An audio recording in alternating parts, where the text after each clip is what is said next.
अब सिकंदर लोधी ने सोचा कि इस महापुरुष को, कबीर जी को दिल्ली ले चलता हूं और वहां हिंदू और मुसलमानों का आपस में बहुत ज्यादा मनमुटाव है और इस महापुरुष के उपदेश से वो ठीक हो जाएंगे, एकम एक हो जाएंगे, मेरा आधा सिर दर्द खत्म हो जाएगा, क्योंकि राजा को तो अपने राज्य की चिंता होती है। तो प्रार्थना की कि प्रभु आप दिल्ली चलिए मेरे साथ और वहां भी उपदेश दीजिए, वहां बहुत बुरा हाल हो रहा, आपस में हिंदू और मुसलमानों के झगड़े होते हैं। परमेश्वर ने कहा भी हम ऐसे किसी के साथ नहीं चला करते, जो हमारा शागिर्द हो जाता है, शेष हो जाता है तो हम चलते हैं, अन्यथा हम किसी से बात नहीं करते हैं, हम उनके साथ नहीं जाते हैं। सिकंदर लोधी ने कहा भगवान आपका दिया जीवन है, मैं आपका शिष्य बनना चाहता हूं। परमेश्वर ने कहा कि मांस नहीं खावेगा और तेरे पूरे प्रदेश में, तेरे राज्य में कोई जीव हिंसा नहीं होनी चाहिए, और प्रतिबंध लगा दे कोई मांस नहीं खाएगा, जीव हिंसा नहीं करेगा, कोई शिकार नहीं करेगा। अब सिकंदर लोधी ने कहा प्रभु आपका दास तो हाजिर है, जो कहोगे वो करूंगा, लेकिन ये प्रतिबंध मेरा चलेगा नहीं, मैं लगा अवश्य दूंगा, मेरी कोई नहीं मानेगा और मेरे राज्य में भी उथल पुथल हो जाएगी, क्योंकि ये मुसलमान लोग इतने भ्रमित हो चुके हैं, ये मांस को एक जो भोग लगाते हैं उसको प्रसाद रूप में लेते हैं, और जो आप कहो वैसे आज्ञा होगी। परमात्मा बोले पर तू एक काम करिए, तू नहीं खाएगा। बोला जी मैं नहीं खाऊंगा मांस, आज के बाद टच भी नहीं करूंगा, और जो साधना आप बताओगे मैं वैसे ही करूंगा, और मरता क्या नहीं करता। तो परमात्मा कहा ठीक है मैं चल लूंगा तेरे साथ। उधर से सिकंदर लोधी का जो गुरु था शेख तकी, वो रेस्ट हाउस में ही रह गया था, और सिकंदर लोधी के साथ वो रामानंद जी के आश्रम में इसलिए नहीं गया था कि मैं इन हिंदू काफरों के मंदिरों में नहीं जाता, इनके आश्रमों में मैं नहीं जाता, क्योंकि मैं श्रेष्ठ हूं। और यह श्रेष्ठ वाली बीमारी जीव न मारे, यह श्रेष्ठ तो एक ही है, उत्तम पुरुष है तू अन्य, वो श्रेष्ठ तो वो परमात्मा ही है, बाकी अपने आप में श्रेष्ठ क्या है वो उसकी भूल निरी है, वो बहुत भूल में है, गलती में। अब शेख तकी रेस्ट हाउस में रह गया था काशी में, फिर वापस आ गए सारे, सिकंदर लोधी भी, वीर सिंह और साथ में कबीर परमेश्वर, आगे बैठा वो दूसरा पीर। तो सिकंदर लोधी ने अपने धार्मिक पीर पहले वाले गुरु से कहा कि शेख तकी आज मेरी खुशी का ठिकाना नहीं, मेरा रोग दूर हो गया, ये अल्लाह आए हैं, ये खुद परमात्मा उतरे हैं। अब कहते हैं ना एक वजीर और फकीर और ये पीर, ये दो इकट्ठे हुए ना लड़े ना। अब शेख तकी के तो आग सी लगी अंदर ही अंदर के अब ये सिकंदर लोधी इस दूसरे पीर को, दूसरे गुरु को महत्व देगा और तेरी महिमा कम होगी, तेरी रोजी रोटी कम होगी। राग द्वेष ईर्षा मान बढ़ाई, कहते हैं राज तजना सहज है, सहज त्रिया का ने, और मान बढ़ाई ईर्षा दुर्लभ तजना ये। और सिकंदर लोधी ने कहा कि पीर जी मेरा जलन का रोग खत्म हो गया, इन्होंने आशीर्वाद ही दिया था। और एक और चमत्कार दिखाऊं कि मैंने ऐसे ऐसे स्वामी रामानंद जी ने मेरे बारे में उटपटांग बातें कही थी, मुसलमानों को गलत बताया था, मैंने उसकी गर्दन काट दी, और इस अल्लाह ने, इस खुदा ने मेरे सामने जीवित कर दिया। ये खुद अल्लाह है।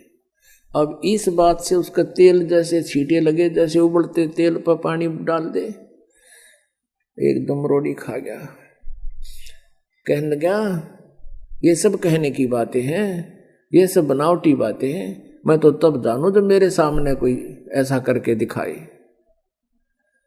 अब सिकंदर लोधी ने सोचा भाई जब ना मानो तो ना मानो, पर मेरी गिरफ्त जो बीत गई, मेरे साथ जो कहानी घटना घट गई, इसने मैं कैसे भूल सकूं।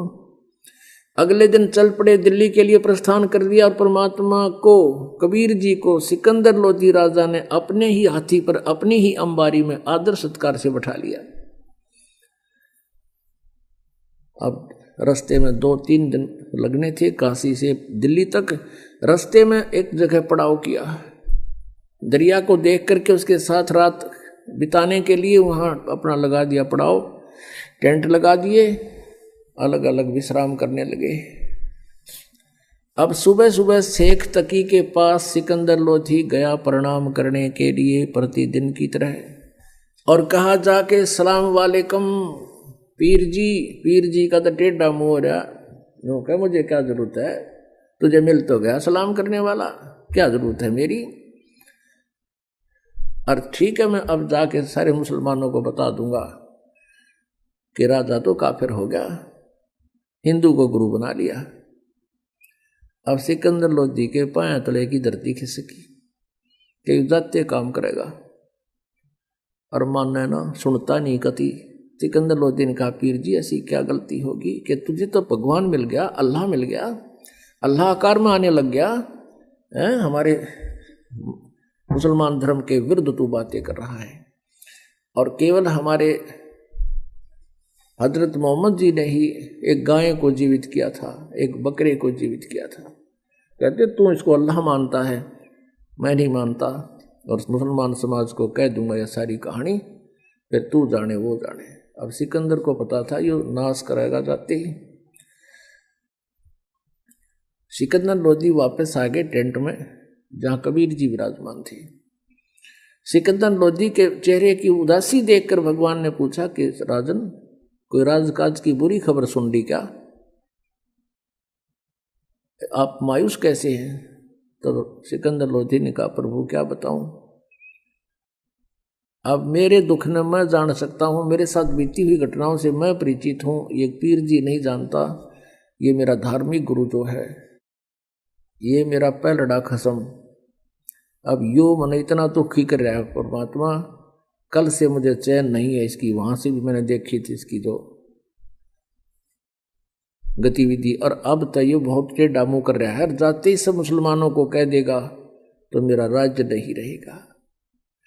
परमेश्वर ने पूछा क्या चाहता है ये। शेख तकी ने कहा था कि मेरे सामने जीवित करके दिखावे जब जानू मैं नहीं मानता, मैं साथ थोड़ा ही था।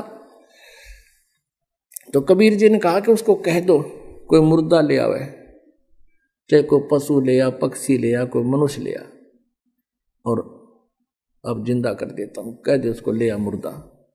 सिकंदर लोधी गया शेख तकी के पास और कहा पीर जी आप कोई मुर्दा ले आओ,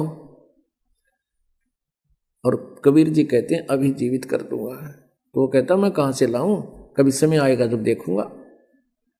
अब परमात्मा को पता था कि राजा का टेंशन बना दी इसने, और ये दिल्ली तक पहुंचाएंगे इतने तो हार्ट अटैक हो जाए मनमाने सिकंदर का।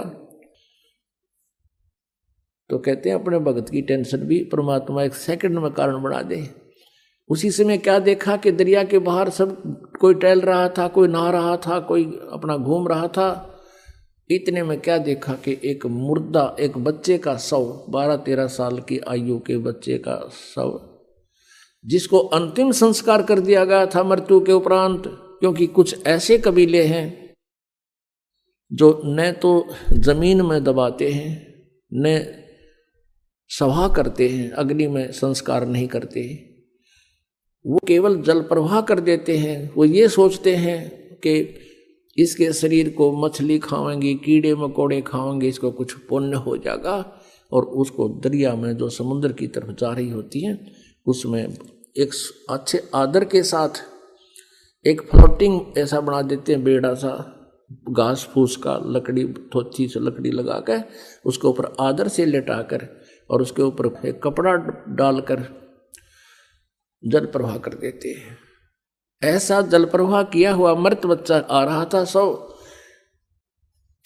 तो सभी ने कहा कि वो आ गया मुर्दा, वो आ गया मुर्दा। सब आगे भाग कर बाहर, कबीर जी भी को भी बुला लिया, शेख तकी भी आ गया।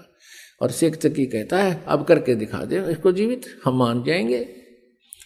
परमात्मा बोले पहले तू करके दिखा, कहीं फिर बाद में नंबर बनाओ मैं भी कर दूँ। अब सभी ने कहा ठीक है शेख तकी आप भी करके दिखा दो, आपके पास कोई शक्ति है। अब वो लगा अपने जंतर मंतर करण यावा होता, वो तो होना क्या था उससे। वो पहुंच गया, मुर्दा चला गया लगभग 2-3 फरलांग, यानी 600-700 फुट नीचे को डाउन स्ट्रीम में बहता हुआ। तो शेख की कहता है ये तो अपने सिर से बला उतरवाना चाहा था, ये भी नहीं कर सकता, ये बातें बनाता है। ये तो चाहा था कि मुर्दा चला जाए, तेरी इज्जत रह जावे, वो इसने कर ही दिया, मुझे लगा दिया इस पे। अब परमात्मा ने ऐसे संकेत किया मालिक ने हाथ से, वो मुर्दा वापस चल पड़ा जैसे इंजन की नौका होती है, इंजन वाली मोट, और वो दरिया के फ्लो के विपरीत चल पड़ती है, ऐसे वो मुर्दा दरिया के ऊपर से ऐसे वापस आके और वहां खड़ा हो गया सामने, ऐसे लेट नुका नु स्थिर हो गया मुर्दा, वो मृत शरीर। नीचे से लहरें बह रही हैं दरिया की और वो सब ऐसे है। तब परमात्मा ने कहा जीवात्मा जहां भी है तू कबीर आदेश से इसमें प्रवेश हो और बाहर आ जा। इतना कहना ही था प्रभु का कि सारे शरीर में कंपन होने लगी और वो बच्चा एकदम खड़ा होकर और तैरता हुआ बाहर आया और परमात्मा के चरणों में दंडवत प्रणाम किया। बोलो बंदी छोड़ कबीर साहेब की जय।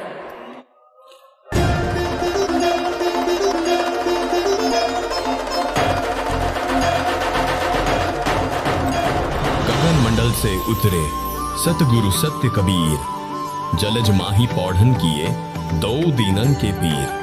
जगत गुरु तत्वदर्शी संत रामपाल जी महाराज के पावन सानिध्य में परमेश्वर कबीर साहिब के प्रकट दिवस के अवसर पर 20, 21 व 22 जून 2024 को नेपाल सहित भारत के 11 सतलोक आश्रमों में 3 दिवसीय महासमागम का आयोजन किया जा रहा है। इस पवित्र अवसर पर आदरणीय संत गरीबदास जी महाराज की अमृतमय वाणी का 3 दिवसीय अखंड पाठ, विशाल भंडारा, विशाल सत्संग, आध्यात्मिक प्रदर्शनी और निशुल्क नाम दीक्षा का आयोजन किया जा रहा है। साथ ही दहेज मुक्त विवाह, रक्तदान शिविर व नशा मुक्त जागरूकता अभियान जैसे समाज सुधार के कार्यों का आयोजन भी किया जाएगा, जिसमें आप सभी को इस विशाल अद्वितीय भंडारे में सादर आमंत्रित किया जाता है। इस महासमागम के आयोजन स्थल का पता है सतलोक आश्रम, धनाना धाम, सोनीपत, हरियाणा। इस कार्यक्रम का सीधा प्रसारण साधना टीवी चैनल, संत रामपाल जी महाराज यूट्यूब चैनल और स्पिरिचुअल लीडर संत रामपाल जी महाराज फेसबुक पेज पर सुबह 9:15 बजे से देख सकते हैं।